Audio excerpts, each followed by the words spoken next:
Ayan, magandang araw po sa inyo lahat. Ako po si Banat Bayat. Pasensya na ho, Hindi ko muna sinama yung mukha ko. Nagkamali akong pangit ko dun eh. Nung tiningnan ko, pangit pala talaga eh. Okay, tapos nagsalamin ako, pangit pa rin eh.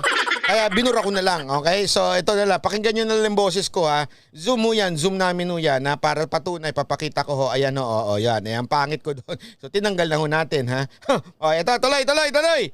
Ngayong araw na to napaka-espesyal na araw dahil makakausap natin ang isang bato. Isang talagang napakatikas nating kandidato. Yan po ay si Senator Bato. Magandang araw po, Senator Bato. Magandang araw sa iyo, Bay. Magandang araw sa ating mga taga-subaybay. Ayan. Senator Bato, diretsoy na natin. Ang una sa mga katanungan na tinatanong ng mga kababayan natin yung inyong meeting kay Mayor Sara Duterte. Ano ba talaga nangyari? Sino ho ba nagpatawag? Kayo ho ba ang pumunta? Ano ho ang pinakakwento nito sa meeting nyo kay Mayor Sara? Sa totoo lang, I wanted to talk to her long before pa. Before pa siya nagka-COVID. Pero nangyari, nagka-COVID siya. So, nag-text siya sa akin na pwede tayo magkita ngayong lalabas ako sa quarantine by Friday. So, ngayong Sabado, pwede na tayo magkita, mag-usap. Unang-una, Okay. Unang-una po, si Mayor Sara daw nag-text sa kanya. Mayor, baka, sabi niya, Senator, baka pwede tayo magkita sa Biyernes. Okay, Biyernes. Sabado siya pumunta ng Cebu. Okay? Pero hindi natuloy ng Biyernes, natuloy ng Monday. Pero dapat siya ang unang kakausapin bago ang iba. Sabi ko, yes ma'am, magkita tayo. Pero kinagabihan, nag-text siya uli na, ay meron pala akong biglaang biyahe sa Cebu. So, kung pwede, Monday lang tayo mag-usap. Sabi ko, sige, Monday. So, yun nga, hindi natuloy nung Sabado. Kahapon, Monday, natuloy kami. At yun lang, pinag-usapan namin is that, ni-remind ko siya na November 15 is fast approaching. Kung magbago pa yung isip niya, ay dapat aga-agahan niya yung pagbabago ng isip niya para hindi masasayang yung panahon. And yun lang, in-encourage ko talaga siya na tumakbo, sumabak. Dahil sabi ko nga sa kanya, yung iba nga dyan, nasa ilalim ng survey, ay nagsusumikap tumakbo. Ikaw pa na napakataas mo sa survey, ang laki ng agwat mo sa sumusunod sa'yo, ayaw mong tumakbo. So dapat huwag mong sayangin yung pagkakataon na makatulong ka sa ating bansa dahil 6 years of Duterte administration is not enough to change this country, to reform this country. Lalong-lalo na behaviorally, yung disiplina ng Pilipino, ang hirap talagang ayusin. So another 6 years of Duterte administration, that would make it 12, siguro may maramdaman na natin ng impact ng Duterte leadership diyan sa ating dito sa ating bansa, lalong-lalo na sa pag-uugali ng ating mga kababayan. Sir, ano pong naging reaction niya nung sinabi niyo po na malapit na November 15? Napangiti ba siya? Ano ba ang sinabi niya? Very receptive siya with very receptive eyes. Tinitingnan niya ako. Ano kaya yung receptive eyes? Gumaganon-ganon yung pilik mata? Speaking of pilik mata, siya slashes sa moratong. Hindi kasi iniisip ko talaga yun. Paano kaya receptive eyes gumaganon-ganon, nag-beautiful eyes si Mayor Sara? Hindi siya nagsabing yes or no. Basta tinitingnan lang niya ako ng very receptive siya sa lahat ng sinasabi ko. At actually, medyo very lengthy yung aming lengthy at very serious yung aming usapan, yung aming naging conversation. So sir, ang ibig nyo masabihin ng pinag-uusapan natin dito, yung presidency o yung vice president? Ayan nilinaw ko kasi baka mamaya ang kinina naman nililinaw natin ang tatakbuhan na sinasabi na receptive si Mayor Sara, ano ho? President o Vice President? Nililinaw natin Malinaw kasi yung iba ay hindi basta Vice President yan, magka-tandem sa amin yan, dandil. Ulitin natin ano ho ba, presidente o vice president ang kinukumbinsi ni Senator Bato? Okay? Ano ho ba yung receptive na sinasabi? Saan? Vice president o president? Kayo ang musga. Presidency pa rin, presidency. Si pa rin. So yun talaga ang kasama nyo na tinutulak din kay Mayor Sara. Tama. Yes, kasi nga ako man ay kung magsa-substitute siya sa akin, that's for the presidency. I am the one offering na kung pwede siyang sumabak. So sir, yung sabi nyo dating 60-40, sa tingin nyo ho ba na naging 50-50 na o naging 70-30? Oh, ayan tingnan mo tatanga-tanga to si Banat Bay, Hindi, ito tama, 60-40 ba o 50-50 na o 70-30? Buti pa, di ba? Tingnan natin, ano ba talaga? O baka 60-40 pa rin pero baligtad na. 60 na yung positive, 40 yung negative. Malinaw, 60% daw sabi ni Senator Bato na dati kasi sinabi niya, di ba, na 60-40, 40% lang natatakbo, 60% na hindi. Ngayon, baligtad na. Okay, it's 60% natatakbo sa pagkapangulo. Ang Pangulo pinag-uusapan Huwag niyong babaloktutin to Huwag niyong chachap-chapin. Chachap-chapin ko kayo. 60% natatakbo sa pagkapangulo. Hindi ho ako nagsabi, si Senator Bato po. Si Bato po ang nagsabi, hindi ho ako. Kaya hindi ho ito clickbait. Di katulad ng iba dyan, puro clickbait. Eto, malinaw si Senator Bato at nilinaw ko, presidente ang tatakbuhin, hindi vice president. Huwag niyong chachap-chapin to, chaping ina nyo Aba, magandang development yan Senator. Nag-rebound. Nag-rebound daw parang basketball pa yan Nako. So, medyo nabuhayan ng pag-asa mga kababayan. Nabuhayan ng pag-asa? Tanga naman to si Banat Bay magsalita. Nabuhayan ng pag-asa. Natin, sir, sa mga ganyang inyong statement. Pati ako. I look at it as a very fruitful conversation. Medyo maganda ang pakiramdam ko. Ay nako, sige. Anyway, Senator Bato, just in case lang po, okay? Sa ngayon wala. At sa kandidato is kayo po. Marami yung nagsasabi, ito, alam naman natin sigurado na bugoy kayo, ganyan-ganyan. Kayo sama na ugali mo ng bugoy! Tinawag si Senator Batong bugoy, Si Raulo nung nag-i-interview na ito, animal to parang quote-unquote, di ba? Parang nagpapatawa lang sa pag-akbo ng presidente. Pero hindi ho alam nung iba na kayo po lang ang kandidatong PhD. Ano ho ba talaga yung PhD na yan? Hindi ho ba yan yung 3 months lang na kinukuha ng ibang mga kandidato? Anong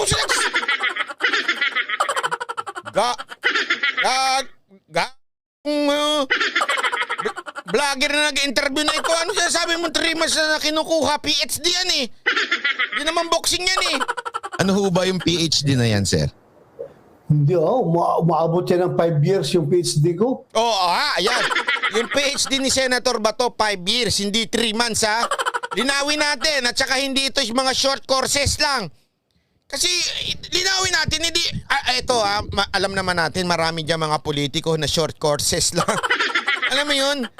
Tapos sasabihin na nila, ganito sila. Ito, 5 years. Ayun.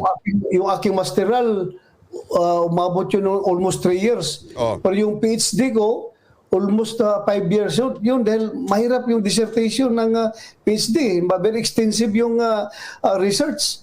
Lalo na yung mga statistical treatment mo doon sa yung mga data. Dumudugo na po yung ilong ko dyan, yung mga statistics. Statistics. Ay napaka lawak at yung data gathering mo ay buong Pilipinas yung aking kinukuha ng data kaya almost umabot ng 5 years yung aking PhD dahil sa aking dissertation paper na matagal natapos. Ang tagal niyo po palang nag-aral, Mula pa nung college hanggang 3 years pa sa masteral tas meron pang PhD. Yes, kasi nga hindi naman kasi yan every day. Every weekend lang yung aming every Sabado lang Yung Yan yung masteral at saka PhD. Alam ko ho yan kasi yung aking nanay. Ito walang biro ito Assistant din na ho siya. Nag-aaral pa ho siya ng PhD niya at saka masteral. So kahit assistant din na, nag-aaral pa rin po siya at during the weekend. Ganon din yung kaya nga si Mocha dapat to di ba mag-aaral ho yan ng abogasya nung siya ho ay nasa sa opisina ng PCOO every weekend o kaya yung panggabi. Yan ho yung mga courses na tinatawag para sa mga special courses. klase every Sabado. So, umabot ng ganun kahaba. Sir, narinig ko din po sa isang interview na valedictorian kayo ng elementary. Tama po ba? Totoo po yan. Valedictorian ako ng elementary. Pareho pala kami totoo Sorry, pero pareho kaming valedictorian. Balik ng balik. Bago ako makagraduate po, balik-balik ako ng grade 6, grade 5, grade... pareho kaming valedictorian. Mas siya, talino nga lang sa akin, babalik-balik lang. Talaga po palang napakalalim yung pagdating sa edukasyon. Talaga hong masyado na malaki ang background ninyo. Pero bakit sa tingin nyo yung mga tao ganun ang reaction pagdating po sa inyo na sa pagtakbo sa presidente? Well, siguro, which is inaamin ko rin naman na wala tayong preparasyon. Hindi tayo nag-prepare kagaya ng iba na talaga plinano nila maging presidente. Day one pala ng kailang political career, they are already eyeing for the presidency. At yung kanila... Parang si Isko, gano'n. Totoo lang naman Huwag naman tayo maglukuhan. Si Isko naman, di naman niya napanaginipan isang araw yun. Tatakbo kong presidente, hindi. Halatang-halatang planado. At saka actually lahat ng kandidato planado.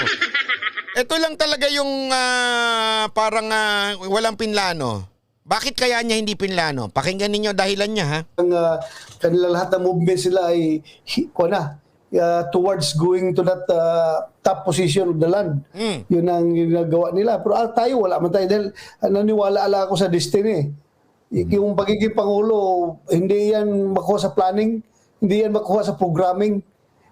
Kundi destiny yan na ibibigay ni Lord sa'yo. Kung para sa'yo, mapupunta talaga sa'yo yan. Hindi yan kahit anong effort mo dyan. Alam nyo, sa totoo lang, totoo yan. Ito, malalim yan. Ang pagiging presidente ay destiny yan. At sa katunayan, wala akong biro ito. Kahit i-research nyo, nasa Biblia ho yan. Ibig sabihin, talagang ang Diyos ang naglalagay ng hari. Pwede nga siya maglagay ng hari na hindi okay, hindi matuwid. Pwede siya. Pero even in history, in the Old Testament, talagang every king, si God ang naglalagay at nagpuposisyon. Kaya totoo yan sinasabi niyan, destiny ho yan. Marami ng ganun na tao na nagplano talaga, pero hindi na nakuha. Kaya Actually, sir, maganda nga ho yung sa inyo dahil kayo ay hindi ho kayo ambisyoso na gusto nyo maging presidente. Pero talagang may kakayanan kayo maging presidente pero hindi nyo inambisyon. Ang tanong, sir, ganito na lang ho. Just in case, it's your destiny. Ano ho ba ang gagawin nyo pagdating ho sa bayan natin?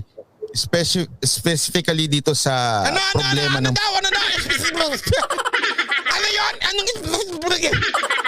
Ang bobo na nag-i-interview nito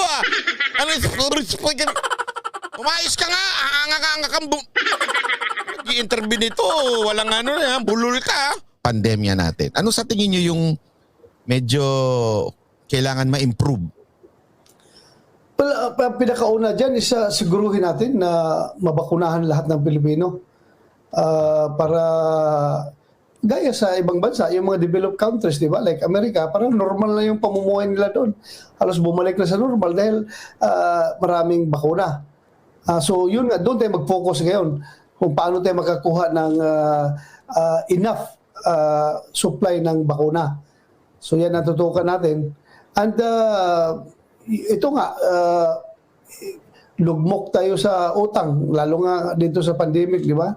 Paano natin babayaran yung utang? Paano maka-rebound ng ating ekonomiya? Mayroon rin akong mga nakaplano na mga economic reform agenda. Ayan, maganda yan. Kasi di ba lagi sinasabi, si Bato, pang ano lang yan, pang mga kriminal, mga ganyan-ganyan. O eto, may economic, nako, may economic plan. Ano economic plan? Tapusin ang pandemya. Hindi ho ganun ha. Kay Robredo ho yun. Kasi kay Robredo tinanong siya, ano ang iyong economic policy matapos ang pandemya? Ganon ang economic policy. O, di ba may interview siyang ganon? O, ito yung matinding economic plan ni Senator Bato. Specific, very, very, very specific. Para maka-rebound tayo from the pandemic. Sige sir, speaking of the economy, ano po ba kasi marami ho dyan na nagsasabi lang na gusto lang, basta sabihin lang nila ibabangon ng ekonomiya. Kayo sir, may specific ho ba kayong... Ayan, tama na, specific. May specific, kaya ka kasing nalalaman eh. Hingin ninyo itong paraan para mas maibangon natin ang ekonomiya natin? Anong ekonomiya? Anong ekonomi? Ang bobo na nag-i-inter. Anong ekonomiya? Economy. Yes, meron akong nakahanda na dalawang ito more on ko nito economic reform agenda ko is through legislation pa rin eh. Kailangan magiging part ito ng aking priority legislative agenda ng Malacanang. At kasi lahat naman ng mga ginagawa natin dito is covered by laws. So dapat unahin ko itong batas na ito, which is nakikita ko na magiging susi para... Ang ganda no? Alam mo, ito lang sorry pero let me butt in, Senator, okay? Pikit ka muna dyan. Hindi kasi karamihan ng mga kandidatong tumatakbong pagka-presidente, ano sagot nila, anong plano mo sa ekonomiya? Ibabangon natin ng ekonomiya, bibigyan natin ng pabahay, tatayo tayo ng ospital. Laging ganun, di ba? O, bibigyan natin ng condo. Ganyan yung mga presidenteng tumatakbo eh. Ito, alam niya na magsisimula ito sa legislative branch. So ito yung ating gusto natin mangyari, magkaroon ng batas tungkol dito. Alam mo, naiintindihan. Hindi katulad yung ibahala, basta lang makapangako. Ibibigay ko ang langit at buwan sa bansang Pilipinas. Lahat tayo merong ayuda. Nakalimutan ata nila, bago mabigay yung mga yan, yan ho'y dadaan sa legislative branch, dadaan ho yan sa mga sa Kamara at saka sa Senado. Kita-kita mo talaga may utak eh. Di katulad ng iba, basta lang makapangako eh. Gumanda ang ating ekonomiya. Number one, meron ako short term. Isang short term at saka isang long term na yeah. Isang short at saka isang long term. Di ba? Economic reform initiatives na gagawin.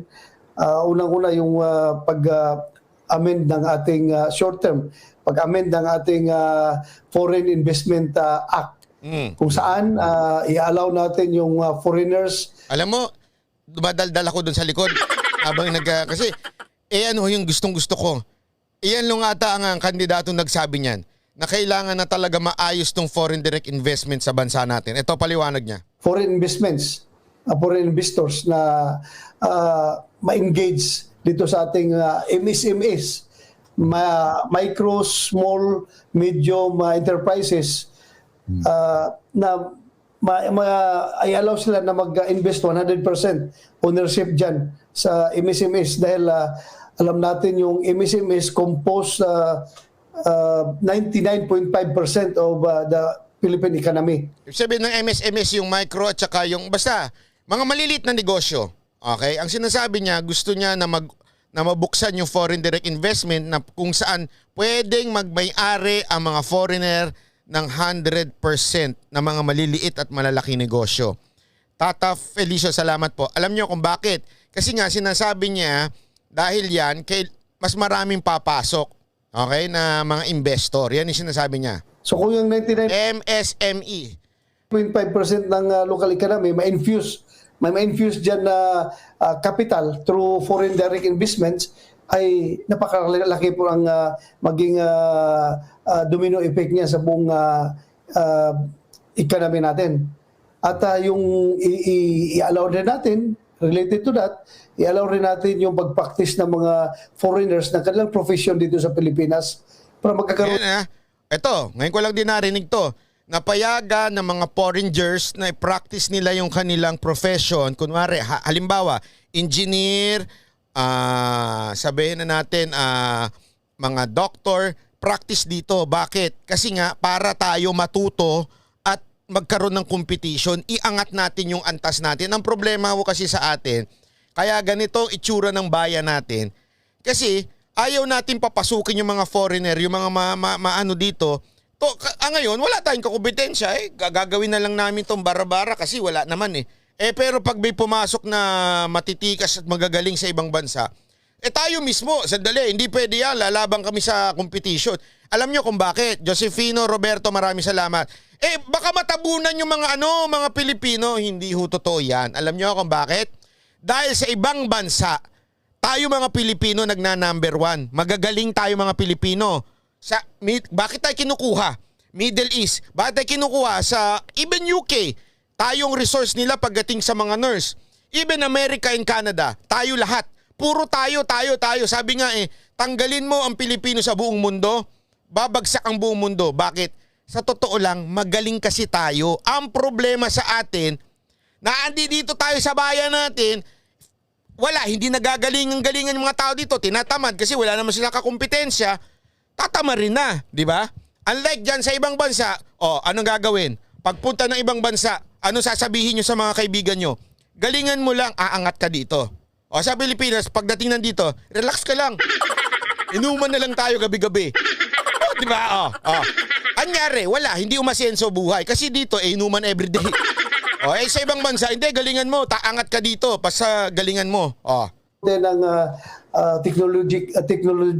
transfer of technology at yung level of professionalism ng ating mga locals ay tataas din dahil makipag-compete sila doon sa foreigners. And yung aking long-term na economic reform agenda is yung limited amendment of the 1987 Constitution. Yon! Palakpakan! Gustong-gusto ko yan. Limited pagbabago ng Constitution. Gina Estrober, maraming salamat ha. Tingnan nyo kung ano sasabihin niya. Ibig sabihin, hindi entirely, kasi nakakatakot din naman pagka entirely aayusin. So, limited, specific. Actually, nakausap na natin sila Orion dito. Actually, sabi nila, okay na yung masimulan yung economic policies ng Constitution. At yun ang pinupunto ni Senator Bato. Correct movement, dapat ito suportahan ninyo. Ito pa lang ang kandidatong nagsasabi na baguhin ang konstitusyon.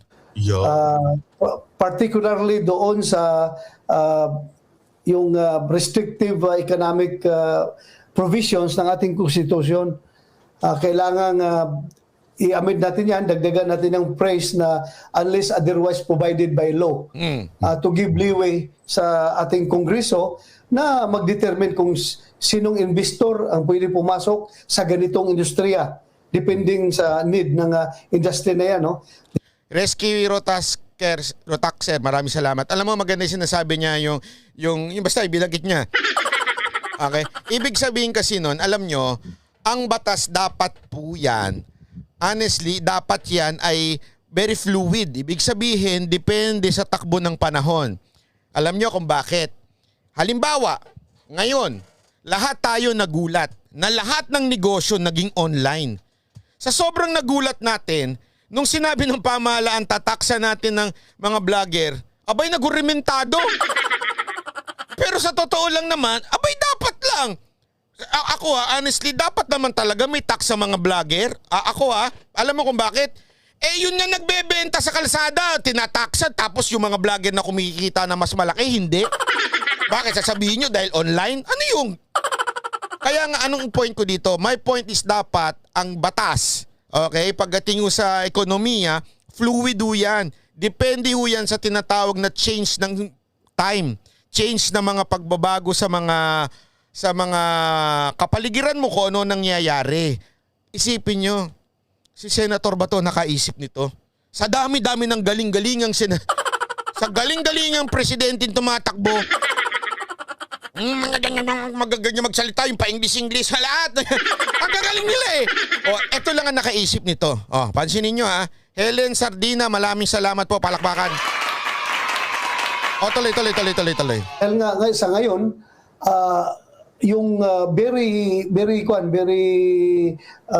Actually, isa pang lumulusot. Pasensya na, huwag kayo magagalit, pero lumulusot na nataranta ang tao, ang PAGCOR. Lumulusot yung sabong.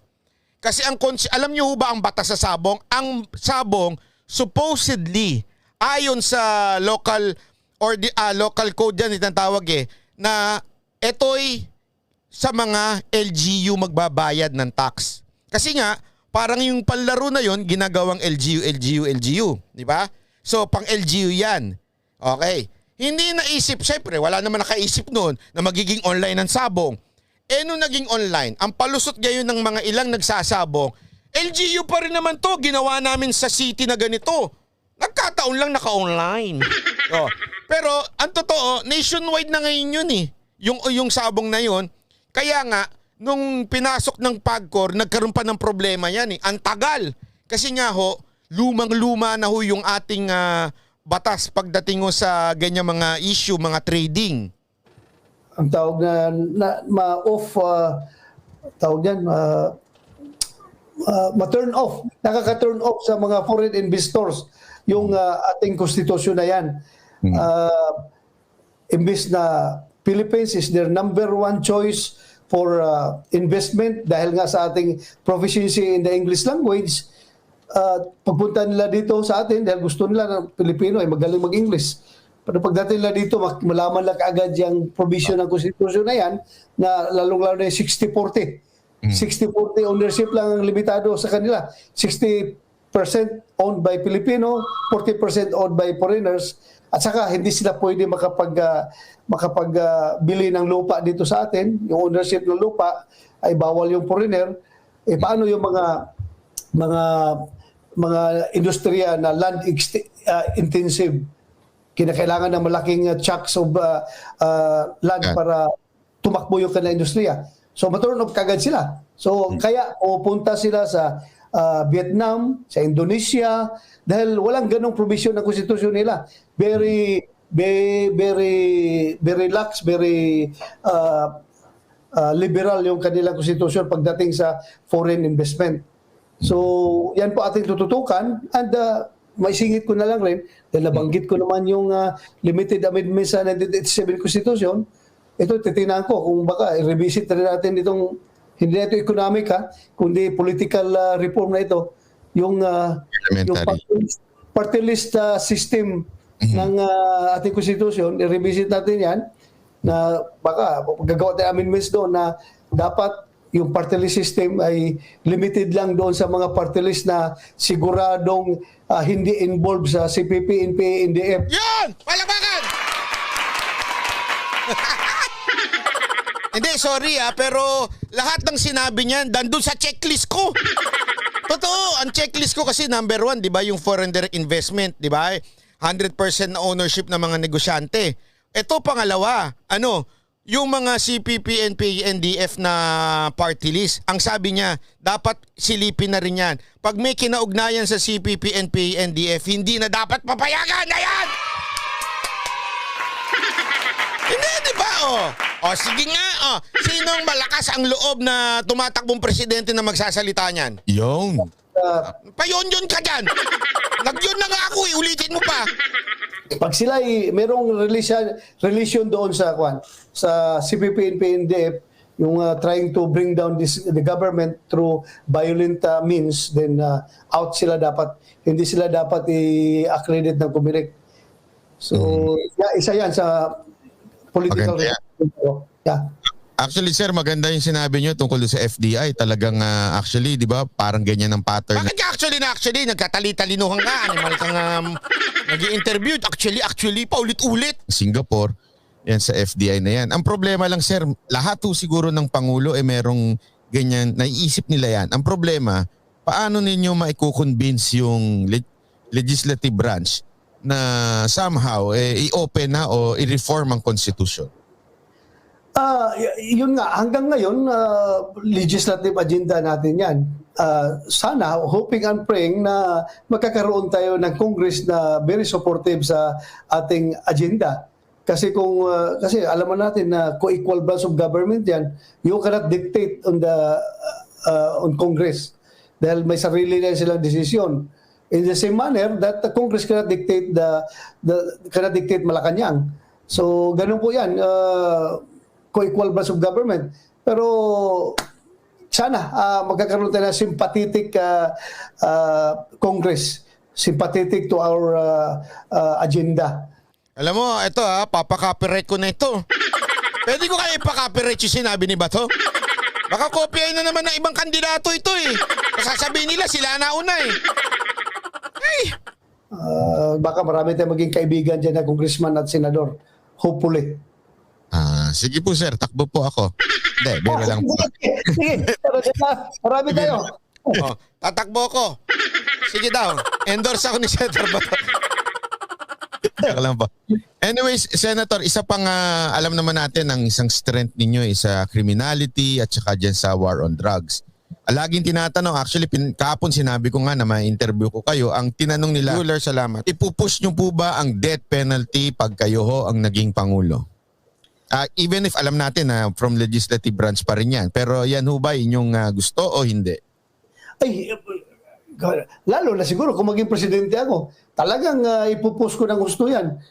Ngayon nga, nasa Senate tayo, talagang pinupost natin yan, pero may problema talaga tayo dahil hindi gumagalaw yung aming mga death penalty bills. Hanggang ngayon, nandun pa nakabinbin sa committee ni Gordon, ayaw mag-move, ayaw i-hear. So, malaking problema talaga yan. Dapat makaupo dyan na Committee on Justice chairman ay kaibigan natin na kakusa natin na pro-death penalty rin. Kasi talagang ayaw ni Senator Gordon ng death penalty dahil taga Red Cross yan siya eh. Ayaw daw ni Gordon. Si Gordon pala ang dahilan kung bakit hindi umaandar ang death penalty.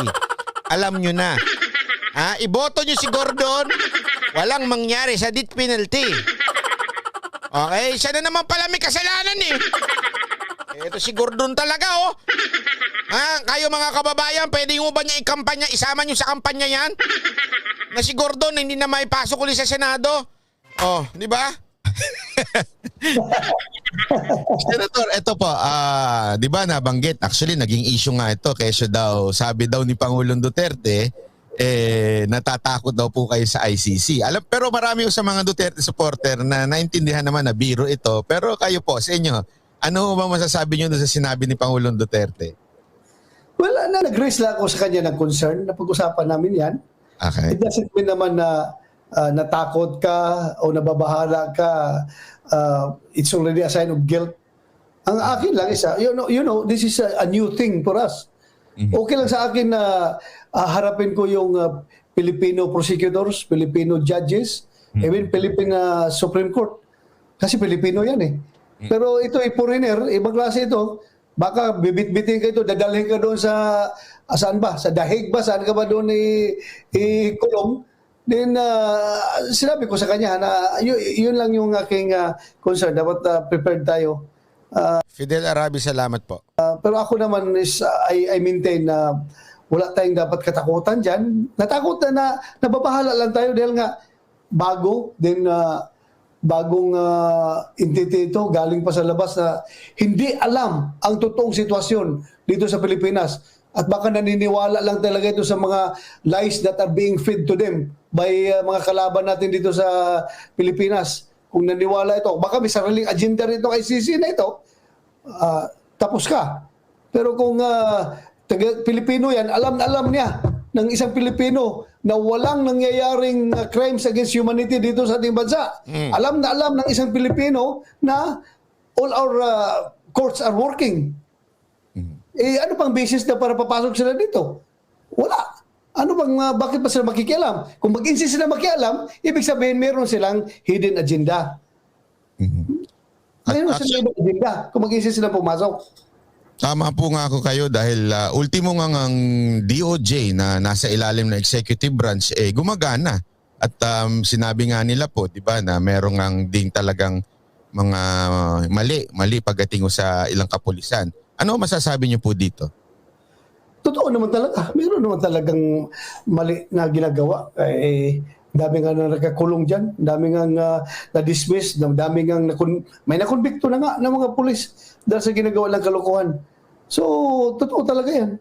Hindi na kailangan pang sabihan tayo ng DOJ o sino pang magsabi sa atin. Alam natin yan. Admitado tayo na mayroong naglulokong pulis, pero huwag naman lahatin. Dahil kung sabihin niyo ang pulis patay lang ng patay. Tingnan mo naman yun kung ilang pulis natin ang namatay dyan sa war on drugs. Tingnan niyo kung ilan. Siguro nasa 120 na siguro na pulis ang namatay. Ang nasugatan. Ang daming nasugatan na pulis sa inkwentro dyan sa war on drugs. Kaya huwag natin lahatin. Huwag nilang ilamp lahat ng kaso. Kundi they should treat each case individually. Para malaman natin kung meron talagang nangyaring kalokohan. Senator, balik po tayo sa politika at pagtakbo ninyo. Marami nagsasabi na parang, naku, malabo yan si Senator Bato, malayo siya sa survey. Ano po masasabi niyo dun, sir?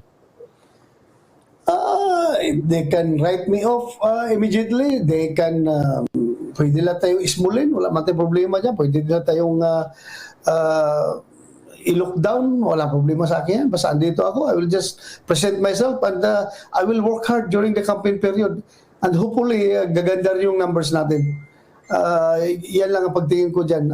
As long as we proceed with our campaign and notwithstanding the political machinery of this administration, nasa administration tayo eh. So, malaking plus factor sa atin yan na magamit natin yung makinarya ng administration.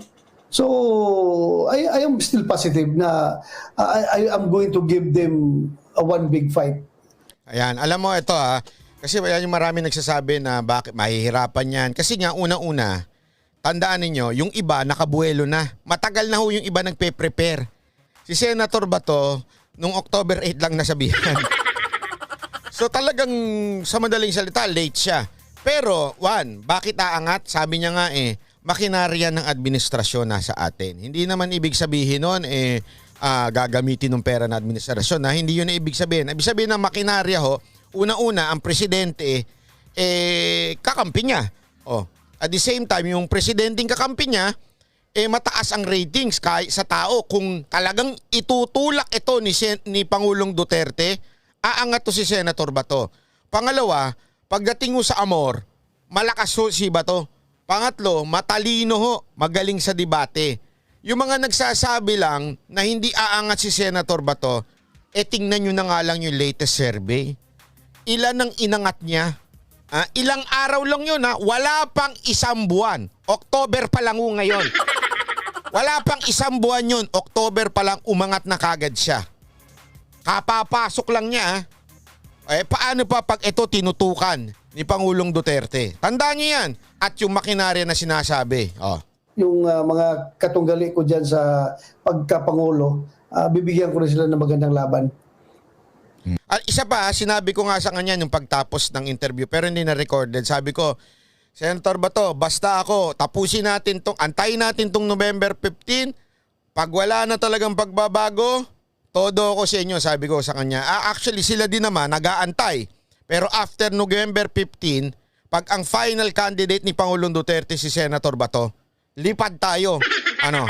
Sino sasama dyan? Lipad tayo kay Senator Bato, Sige po, sir. Ito, bibigay ako ng name. Ano ho yung description nyo doon sa kandidato na yon? Nako, ito, maganda ito. Parang Boy Abunda, dating ko dito. Ano mo yung question ni Boy Abunda na pag binanggit niya yung chocolate o ano? Turn on o turn off? Ano yung mali? On, lights off. Ito. Tatanungin natin si Senator. Kailan po ba? Halimbawa,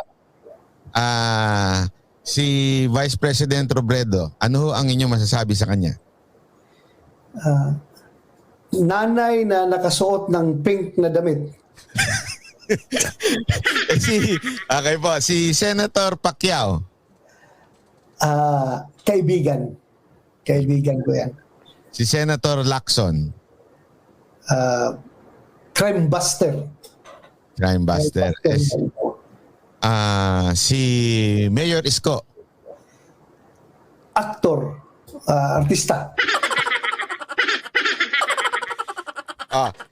Si Pacquiao at least si Pacquiao kaibigan. Totoo naman talaga kaibigan niya yon. Si Lacson naman, crime buster. Talaga naman crime buster. Si Robredo, nakapink na nanay. Ay, yun lang. Ano ibig sabihin nun? Oh, ay, nakapink na nanay. Oh. Si Isko, aktor. Isko, aktor ka lang pala eh. Yung kasunod, ito matindi. Oo. Relax. Kasi nung pinost ko ito, may nagsabi kagad dun. BBM yun si iboboto niya. Paano niya iboboto si BBM? Kung kandidato din siya. Ito. Excited na ba kayo? Sa susunod na pangalan na babanggitin ko, kung ano yung sasagot niya. Ito. Pakinggan niyo. Aktor. Si former Senator Bongbong Marcos. Anak ni Marcos. Anak ni President Marcos. Malaman yun, malaman. Sige po.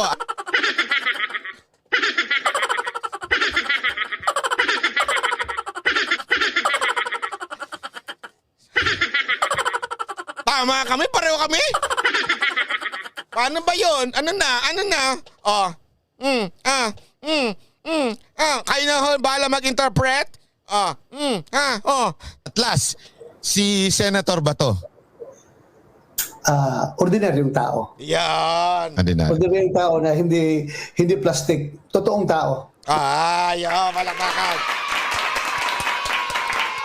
I-summarize natin, ha? Ulit. Si Robredo, nakapink ng nanay. Ayos. Ibig sabihin na yun, kayo na wala mag-interpret. Si Pacquiao, kaibigan niya. Siyempre, pareho silang taga Mindanao. Si Lacson, crime buster. Okay? Si Isko, aktor. Si BBM, anak ni Ferdinand Marcos.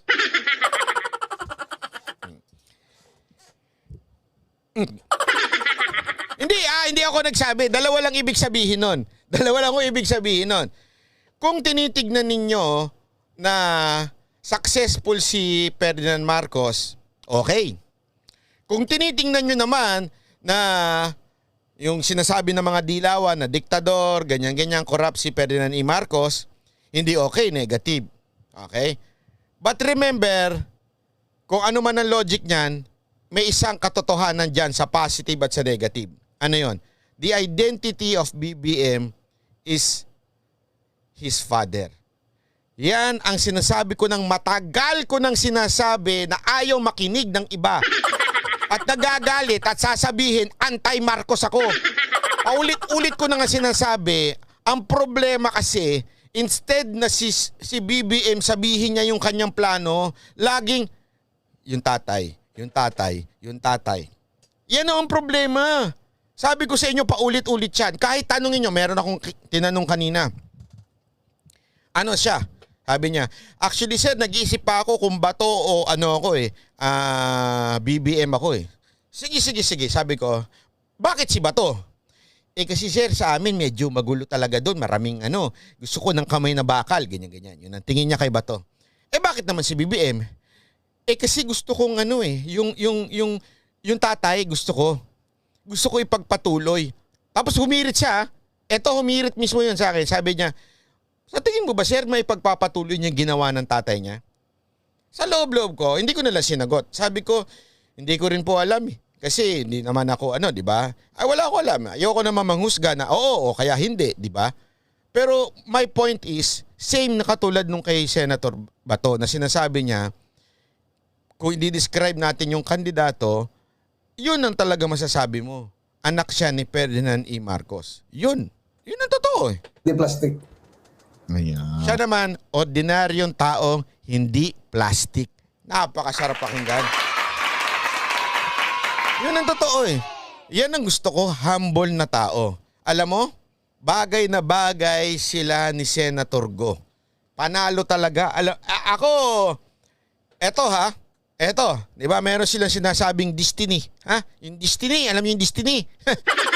Yung destiny na sinasabi nila, actually, sa totoo lang, yung October 8 na pangyayari, na biglaan lang siyang tinawagan dahil hindi sumipot. Di ba? Alam naman natin yun eh, tinawagan siya para may papatakbo sa PDP. that could be an accident to human eyes, but it could be destiny to the divine, basta, yun na yun. Di ba naintindihan niyo ibig sabihin? Posible po yun. Ito basa ko posible po yun. Na sa tingin natin, it was just an accident kaya siya nailagay.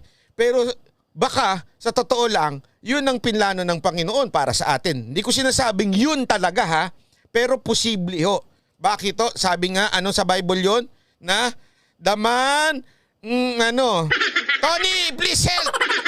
The man makes his plan, but the Lord provides the steps. Something like that. Mali po eksaktong wordings ko pero yun po ang ibig sabihin nun. Kahit minsan plano tayo ng plano, may mga bagay na pinaplano natin, pero ang Lord ang nagbibigay ng direction sa atin. Di ba? Yan ang natawag na divine intervention. Palakpakan! Possible ha? Sige po. At ito po, huling tanong natin para ho sa inyo sa mga kunwari lang sabihin na natin na talagang wala, hindi ho pumayag si Mayor Sara na tumakbo at kayo na ang kandidato ng administrasyon. Bakit po namin kayo iboboto at ikakampanya? Number one, kung nagustuhan ninyo ang pamamalakad ni Pangulong Duterte, I am here to serve as a bridge for continuity of all the programs that are being undertaken by the Duterte administration. Pagpatuloy ko po yun, lahat ng mga... Sa ipagpapatuloy niya, continuity. Ito ang talagang tunay na continuity. Kasi si Pangulong Duterte ang talagang... ito dikit na dikit ito kay Pangulong Duterte at the same time ito ay masunuring soldier ni Pangulong Duterte. Gawain ni Pangulong Duterte. And number two, ako po yung nagpapresenta sa aking sarili. Hindi ko po pinagpupumilit yung aking sarili sa inyo kung meron na kayo ibang napili. Pero ipresenta ko lang yung sarili ko sa inyo na pwede ako maging alternative ninyo sa pagiging Pangulo. Ganda, no? Hindi ho yung mayabang na ito ako nagpipresenta, hindi ko kayo pinipilit pero alternative ako. Kung nais ninyo ng ay nako, sarap nito. Ay nako, dahil dito sa interview na ito, ang galing na nag-interview. Sino nag-interview niya? Ang galing! Baneli, salamat po. Hindi, dahil sa interview na ito, ako mismo na-convince. Na, this is the man. I think I will support. Just in case hindi ho tumakbo si Mayor Sara. Ako po isang taong ordinaryo lang. At hindi po ako nagyayabang kung anong kaya kong gawin. Kundi, I will just do my job. Ayan. Ito yung verse. Ayan. Salamat, 31773. Proverbs 16 verse 9. A man's heart plan his ways, but the Lord directs his steps. Ang ibig pong sabihin niyan, minsan nagpaplano-plano tayo, okay? Pero ang Panginoon ang nagpo-provide ng mga ways kung paano atin kasi pinaplano lang natin, Lord, gusto namin maayos ang bansa namin. Ganito, gusto namin ito ang gusto namin. Pero ang Lord na magpo-provide ng maliliit na steps para makamta natin yon, Ayan. Papakita ko na lang po yan sa trabaho na gagawin ko. And hindi po ako plastic. Natural lang po ako na tao. Hindi po ako mahirap lapitan. Kahit nabatukan mo yung aking tumbong, okay lang sa akin. Ito yung maganda, di ba? Yung, kahit lapitan mo siya, hindi daw siya mahirap lapitan kahit batukan mo yung tumbong niya. Tumbong, di ba? Tama ba ako sa tumbong is yung bat? Ibig sabihin, pwede mo daw siyang kausapin anytime. Pangarang si Pangulong Duterte lang, di ba? Tsaka si Senator Go, no? Gusto mo akong kausapin. Ayun po, maraming salamat, Senator Bato. Sana po sa uulitin, ma-interview po kayo uli. Maraming pong salamat, sir. Maraming salamat sa iyo, Banat Bay. Maraming salamat.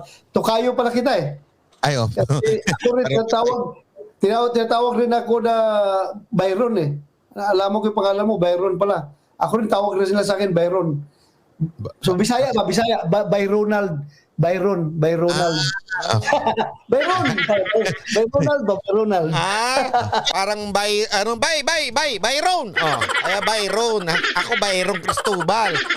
Ay talaga. Sir, meron pala nagpapatanong na kasamahan namin. Oh, ito may pahabol pa. Ang kapal naman nito. Sino ba ito nagpahabol ng tanong? May nagpahabol ng tanong. Si Dada, malaki rin ang katawan, tinatanong niya. Si Dada ito nagpahabol pa ng tanong. Ilan po ba ang bench press nyo daw? At parang lumalaki ho kayo ha. Kasi nung huli ho namin kayo nakita ni Mocha, boxing pa kayo nun, PNP chief pa ho kayo nun. Opo. Nakita ko na kayo. Ngayon nung nakita ko kayo last kay Mayor Sara, parang naging buff ho kayo. Tuloy-tuloy ba workout niyo, sir? Ngayon, bumabalik ako. Nag-workout ako ulit ngayon. Noon, yung aking bench press, kuhan lang. Mga 320 pounds lang yung kaya ko i-bench press. Oh, 320 pounds. Ano yung pinapatanong ni Dada? Hoy, Dada! Ang kapal ng mukha mo, talagang pinatanong mo pa. Ayan, 320 pounds daw. Ngayon po. Noon yun. Pero ngayon, medyo matanda na. Yung ating mga joints, medyo lumalagutok na. Kaya, light na lang yung ating ginagawa. Sige po. Sige. Mabigat ba yun? Ako kasi binibench press ko. Tanong natin kung gaano kabigat yun. Actually, marami nga nagsasabi parang kaya na kayong si Darak eh. Nung nakita nila sa post ni Mayor Sara kasama nyo. Tama naman, Darak at bato. Ayun po. Huwag mo nang ulitin yan. Banat ba ang baduy mo? Magpapatawa ka na lang. Ang baduy-baduy pa.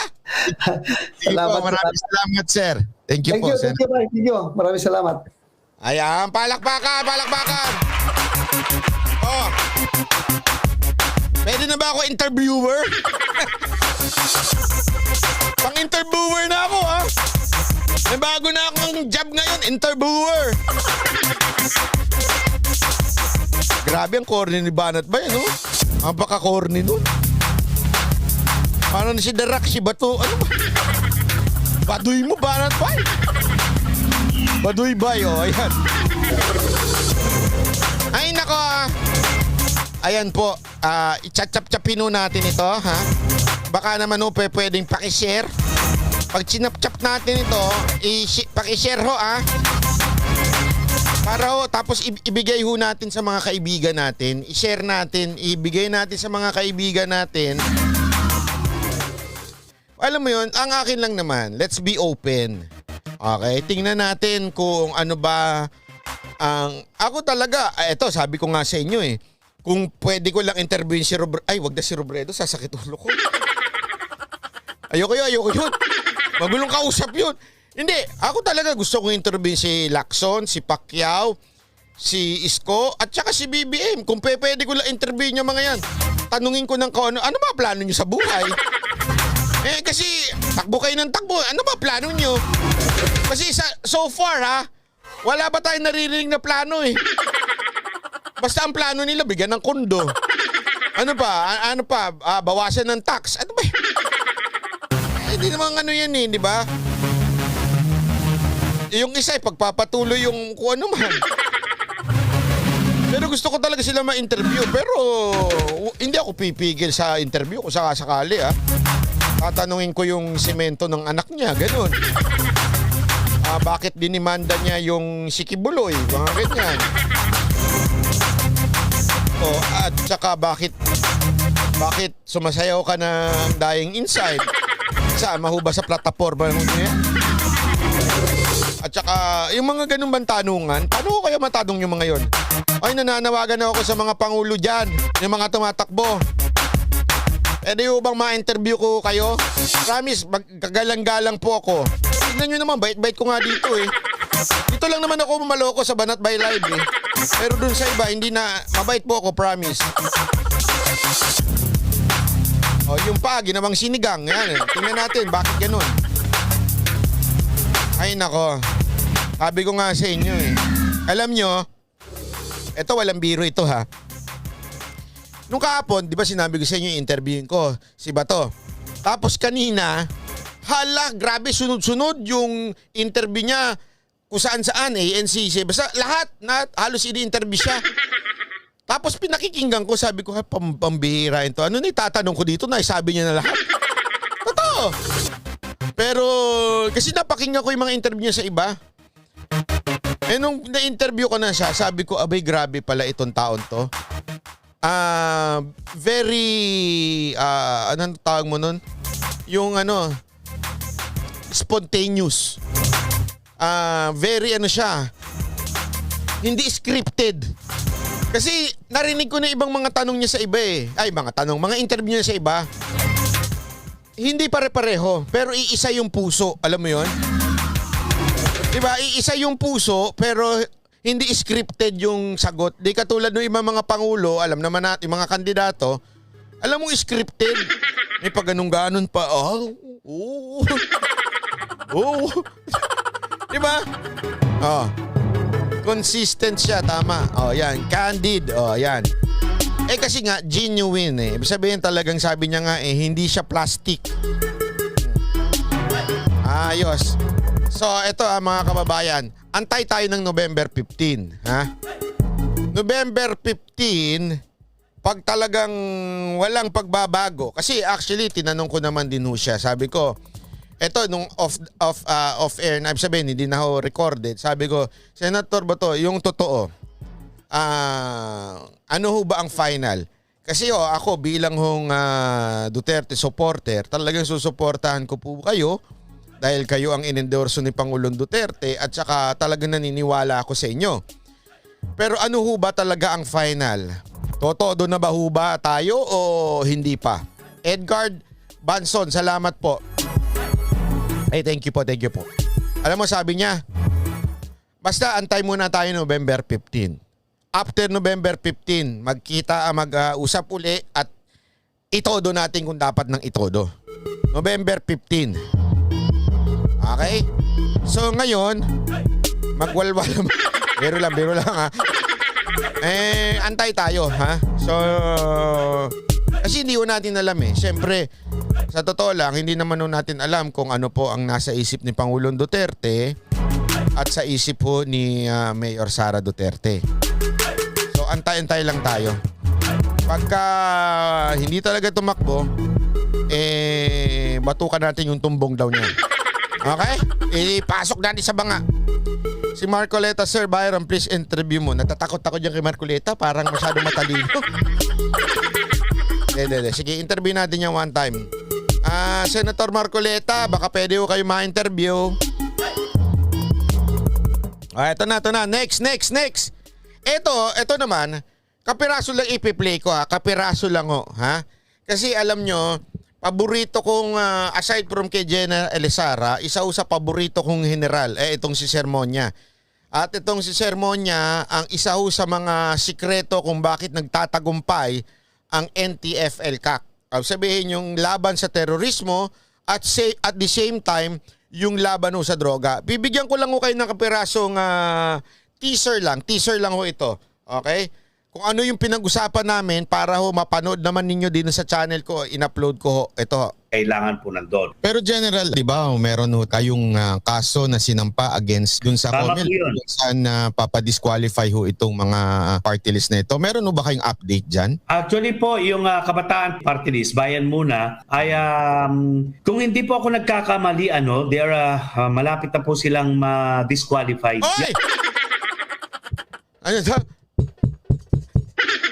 Bayan Muna at Kabataan Party List malapit na ma-disqualify. Di ba? Good news 'yan. Alam mo, sa totoo lang, nabubuhay na lang yung mga grupo na 'yan. It's because of these people, eto mga kasamahan nila sa kamara. Kaya sila nabubuhay na lang. Dahil doon na lang ha? Po talaga ang dapat nating gawin at may mga nakasampa na po na kaso sa kanila laban sa disqualification ng mga party list na to. Kasi alam naman po natin na sila ay nanlilinlang lang sa ating mga kababayan. At the same time, ang behind sa kanila po ay yung mga nasa Communist Party of the Philippines na talaga naman nagtatago pagbabalat anyo na sila ay legal front. Where in fact, hindi po sila legal front. So sa madaling salita po, sinasabi niyong diretso na itong mga NDF NDF o tulad ng mga Makabayan Black, mga illegal yan. Yan yung sinasabi niyo po. Tama po yun. Ina-unmask po natin ang tunay na pagkatao nila. Naririnig nyo naman yung mga... RD Yambao, maraming salamat. Ito diretsuhan niya sinasabi na illegal yan mga yan. Okay? Keep of the good. Salamat po sir RD Yambao. interview ng mga dating kadre, kagaya po ni Ka Eric Almendras. Kilala niyo po si Ka Eric Almendras na talagang sila ay dating mga kasapi nito. Sila rin ang mga bahagi na bumuo po ng iba't ibang mga front organizations na to. Pero kaya nga po inaan-mas sila, hindi po sila nire-rentag. Inaan-mas yung tunay na anyo po nila. Yan po ang ginagawa natin sa tinatawag na tapang legal offensive at saka yung continuous na combat operations. Ayan.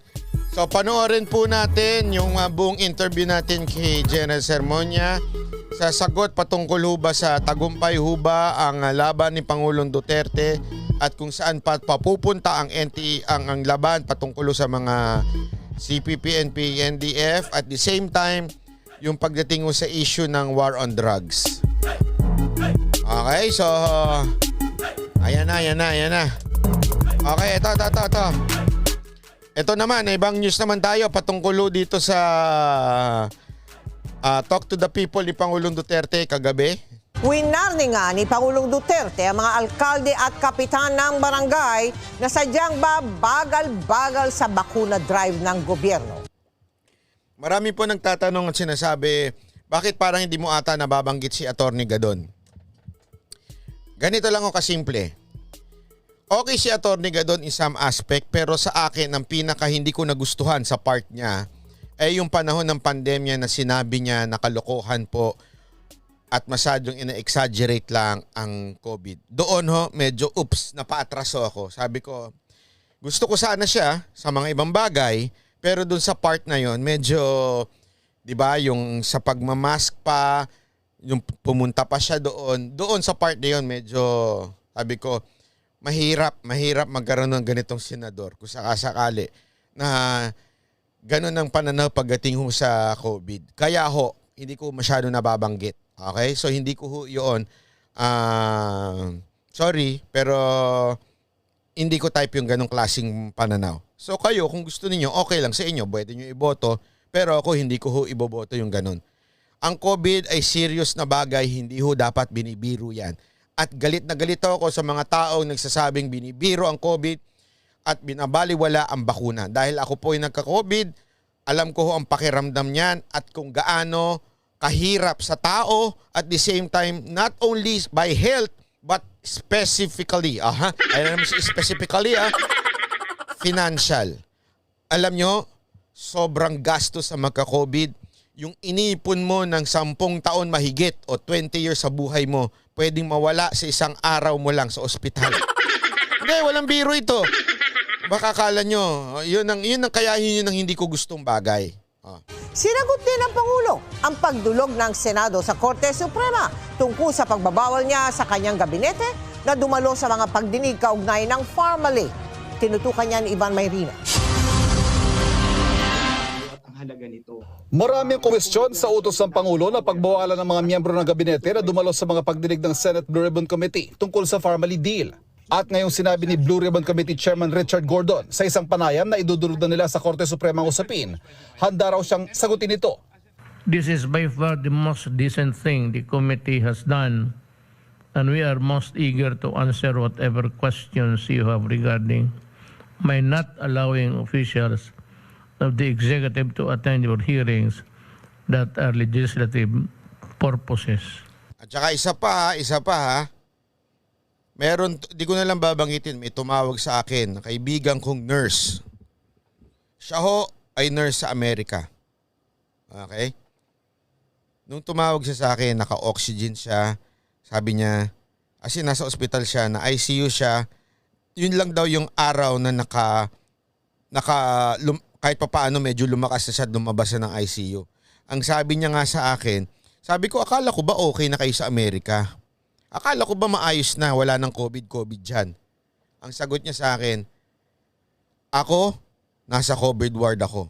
Alam ko ang totoong nangyayari. Kaya nga kahit sobra na ang proteksyon sa aking katawan, kahit ako'y bakunado na, na ICU ako, kaya hindi biro ang COVID. Doon pa lang sabi ko, uy, seryoso. Remember, nasa Amerika to ha. Eto hoy, nurse sa Amerika na Pilipino. So alam ko talaga. Bulinggit ng Pangulo, hindi niya pinoprotektahan ng Pharmaly, kundi ang oras sa trabaho ng mga opisyal ng gobyerno Yun. at ang kanilang dignidad. Paulit-ulit naman yung sinasabi ni Pangulong Duterte, di naman niya pinoprotektahan yung Pharmaly. Kung gusto niyo, ikulong niyo nga daw eh. Di ba? Totoo naman lagi sinasabi yan eh, ni Pangulong Duterte. Wala kami pakialam sa Pharmaly, di kulong ninyo. Ang akin, yung mga sekretary ko, wag niyong pinahihirapan at na pinatatambay lang dyan. Na niya iniinsulto sa Senado. No, yung ipinapatawag ninyo at pahintayin ninyo ng ilang oras at hindi naman ninyo tatawagin at kung nandoon iniinsulto ninyo, para bang walang alam mga moron ang kaharap ninyo, sabi you're impertinent. Wala pang tugon ng Senado kaugnay Cheryl Puapaw, salamat. Puapo. nito. Sa usapin ng pagbabakuna, pinag-utos ng Pangulo sa Pero lineup ni PRRD sa Senado, kulang. Paano na yan? Naghahanap po ako ng isa substitute. Nananawagan na ako kung meron bang senador dyan na gusto mag-substitute. Pwede ako mag-substitute. Hindi, gusto ko talaga. Akala nyo, nagbibiro ko ha. Hindi para manalo. Gusto ko lang sumali sa debate. Talagang questioning ko lang yung mga tumatakbong senador, lalo na mga katulad nila Gatok, nila Cheldok, no? Pwede, imbitahan kaya ako sa debate? O hindi nila iniimbitahan yung mga katulad ko? mga lokal na pamahalaan, pabilisin pa ang gulong ng bakunahan.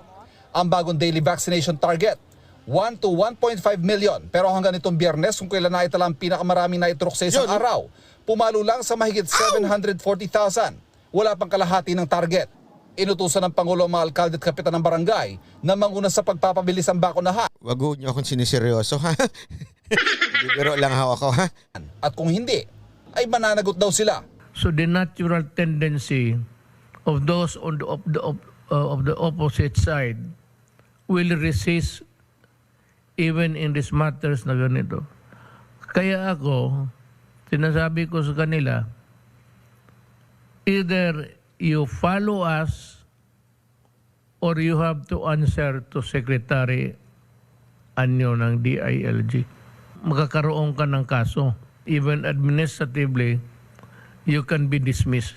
Suspension, forfeiture of pay, or outright dismissal. Minamadali na rin ng gobyerno ang pagbabakuna sa kabataan. Ivan Merina, nakatutok, 24 oras. Ayan, ha? So, paulit-ulit na sinasabi ni Pangulo. Actually, sabi niya nga ni Pangulong Duterte, ito lang ata yung kauna-unahang tamang ginawa ng Senado. Kasi 'di ba sabi nga ni Gordon, di magano sila sa Supreme Court na bakit hindi pinapa-attend. Ay, gustong-gusto ni Pangulong Duterte. Sabi niya, go. Harap sa inyo si Solgen. Hindi kasi siya, alam mo, si Solgen ang parang basta Solicitor General, ibig sabihin siya ho yung lalaban pagdating ko sa Estado. So, sino kaya ang lalaban para ho dito kay Gordon na sasabihin atinin ang mga sekretary. Sasabihin lang naman ho ni Pangulong Duterte at saka nila Solgen is ang problema binabastos o di kaya buong araw na andoon. Diba? Isipin mo, hanggang ngayon hindi pa tapos yan. Anak ng waiting na Senate hearing yan, hindi natatapos. Ano yung paabutin niya? Hanggang next year? Hanggang magka-eleksyon? Diba? Grabe, no? Gordon, kesa naman yan ang inaasikaso mo, ba't di mo ayusin yung death penalty? Anak naman ng waiting, oo. Kawawa naman. Hay nako, sabi ni Den Osiano, ang laki ng tulong na interview mo kay Senator Bato. Tama sinabi mo, mas lalong lumilinaw na siya na ang manararapat maging presidente, magpatuloy na nasimulan ni PR. Thank you very much po, Den Osiano. Actually, wala po. Ang talagang lang yan, si Senator Lambato yan. Ibig sabihin ko, ano talaga yung sinabi niya?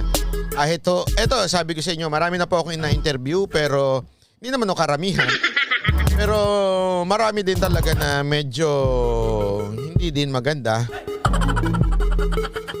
Okay, pero eto si Senator Bato, hindi ko na kailangan hindi ko na kailangan pagandahin pa dahil siya na mismo. Kung ano yung sinabi niya, yun na yun eh. Hindi ko na kailangan ipaliwanag. Actually, kahit nga ako, may mga nadidiscover pa ako eh. Alam mo yun? Kasi minsan, hindi naman ako sa walang biro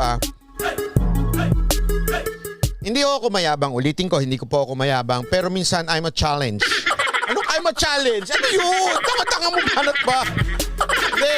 I challenge, you know. You know, sometimes, sina-challenge ko yung utak ko. Especially pag may mga ganyan nakakausap. Ayoko yung... So, honestly ayoko na mag-interview ng taong mas alam ko pa yung isasagot. Nakikiinis po, honestly. Honey, salamat po. Diba yung pwedeng turuan kitang sumagot para maayos-ayos ang sagot mo? Hindi, diba? May mga ganun pakiramdam eh. Kasi ugali ko na ho yan. Even on nung college, even on high school. Pero pag meron akong teacher na hindi ko kursunada, hindi ko sa pagyabang ha. Pag sinasabi ko sabi ko sa teacher, parang ano ba yun? Parang ano ba yun? Nawala. Ayan, nawala. Sinasabi ko sa teacher na parang mas alam ko pa yung dinidiscuss niya, naiiniso ako. Di ba? Nakakainiso eh. Yung ganon. Yung parang, teacher, inaral mo ba yung tinuturo mo? Bakit parang mas alam ko ata yung tinuturo mo? Naiiniso ako, nilalabasan ko talaga yun. Sabihin, lumalabas ako ng classroom. Kaya nga hindi na ako umattend ng eskwelahan. Biro lang. Pero kay Senator Bato, yung sagot niya, alam mo yung sinasabi, may sense. Diba? At saka masusurprise ka, aba alam niya yun? Akala ko hindi niya alam, diba? May mga ganun eh. Ang lupit. Ay nako. Ay, ito. Aha.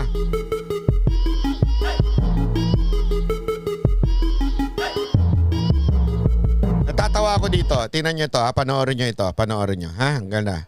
Gusto ng 5 senador na ipagbawal ang Gusto daw ng 5 senador na ipagbawal ang substitution. Ha? substitution kung ang isang kandidato ay nag-withdraw kahit kaya naman niyang tumakbo. Pero tingin naman ng COMELEC hindi dapat ipagbawal yan. Nasa frontline ng balitang yan, si Marian Enriquez. Kahit tapos na ang filing ng Certificates of Candidacy, sa November 15 pa raw talaga magkakaalaman kung sino-sino ang mga tatakbo sa 2022 elections. Ito, tanong ko sa inyo. Kailangan bang, sa tingin nyo ba na dapat, hindi ngayon yung susunod, okay? Dapat bang tanggalin na yung substitution? Yes or no? Ako, hati ang puso ko dito. Hati. As in, yan, alamin nyo. Ano ho ba sa tingin ninyo? Dapat bang tanggalin na yung substitution? Yes or no? Hanggang sa araw kasing yan, pwede ang substitution. Sa ilalim ng Section 77 ng Omnibus Election Code, ang isang kandidatong namatay, na-disqualify o nag-withdraw ay maaaring palitan ng kanyang kapartido. Pero para kay Senador Win Gatchalian, sinasamantala ng mga partido ang substitution. Alam natin itong substitution, nagagamit to as a political strategy. Naglalagay muna ng mga wala naman intensyong kumandidato, maging tinatawag natin placeholders. Para matuldukan yan, naghain si Gatchalian kasama ang 4 pang senador ng panukala para ipagbawal ang substitution sa kandidatong nag-withdraw ng kandidatura. Ang gusto natin na mga kandidato, yung mga may seryosong plano para sa ating bansa at yung seryosong kandidato na gustong manlilbihan para sa ating kabutihan. Kung nag-file ka, wala nang palitan. Dahil Ayan na, may poll po. Pakisagot po ha. ibig sabihin, napag-isipan mo na ito ng unang-unang panahon pa yan. Ang COMELEC hindi pabor sa pagtanggal ng withdrawal sa substitution system. We see substitution as a necessary remedy under the law. What would perhaps be a better idea is if Congress were to introduce some controls, some sort of regulation because right now the law is pretty wide open. It simply says that you can be substituted if you withdraw and you belong to a political party. Pero si House Deputy Speaker Rufus Rodriguez, na una nang naghain ng panukala para sa substitution ban, muling nanindigan. There's no regulation. It's either we have that or we don't have that. Parties should be able to get candidates who are really intending to run for the elections. Gusto ring amyendahan ni Rodriguez ang buong Omnibus Election Code na halos 40 taon na mula ng isabatas. Nagbabalita mula sa Frontline, Marian Enriquez, News 5.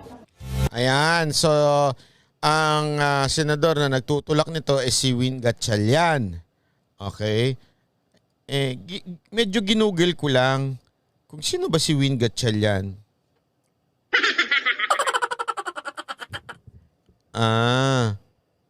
Siya pala si Sherwin Gatchalian. Okay? Na sinabi ni Mayor Sara Duterte na si Gatchalian nag-offer ng run as VP niya. Okay? Na in other words, hindi siya kinuhang VP ni Mayor Sara. Okay. Yun naman pala. Okay. So, nung hindi siya kinuha, ayaw niya na sa substitution. Okay. Sige, yun lang. Ito yun lang. Gusto ko lang sabihin. Bakit ba?